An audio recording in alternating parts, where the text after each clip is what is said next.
Le 26 novembre 2008, Bombay est le scénario d'attaque coordonnée contre 7 cibles, dont l'hôtel Taj Mahal. Un commando de 10 Pakistanais associés au groupe terroriste Lashkar-e-Taiba, lourdement armés.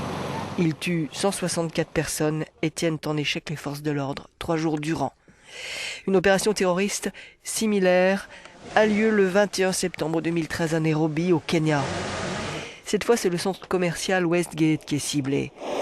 Un commando de 6 hommes équipés d'armes automatiques et de grenades tue de sang-froid 68 personnes et fait 200 blessés. L'armée met jusqu'au 24 septembre pour maîtriser la situation.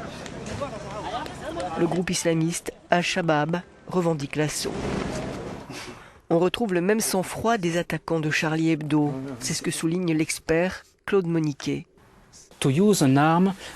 Utiliser une arme de ce genre, dit-il, dans un tel contexte, avec des gens qui crient, le sang, la fumée, le bruit, l'énorme stress de tuer des gens. Il faut être habitué pour cela, il faut être formé pour cela.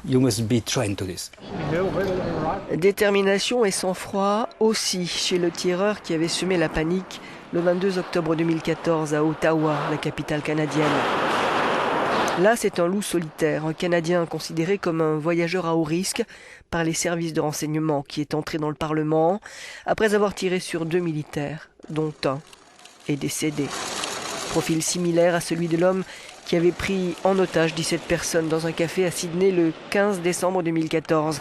La police donne l'assaut, 2 otages sont tués ainsi que le terroriste. L'homme était connu de la police pour des faits de violence. La France avait connu l'attaque d'un loup solitaire également en mars 2012. Le tireur Mohamed Merah avait tué de sang-froid 7 personnes à Toulouse et Montauban avant d'être abattu par la police après 30 heures de siège et il se disait inspiré par Al-Qaïda. Dans le passé, dit ici Claude Moniquet, nous avions quelques centaines de personnes dangereuses dans toute l'Europe. Aujourd'hui, nous avons au moins plusieurs centaines de personnes dangereuses dans chaque pays européen, soit des milliers de personnes dangereuses en Europe. Le 22 mai 2014, le Royaume-Uni avait été horrifié par cette vidéo montrant le corps sans vie d'un jeune soldat britannique et de ses 2 tueurs. Les hommes, des Britanniques convertis à l'islam, l'avaient renversé, poignardé et presque décapité en pleine rue, au sud de Londres.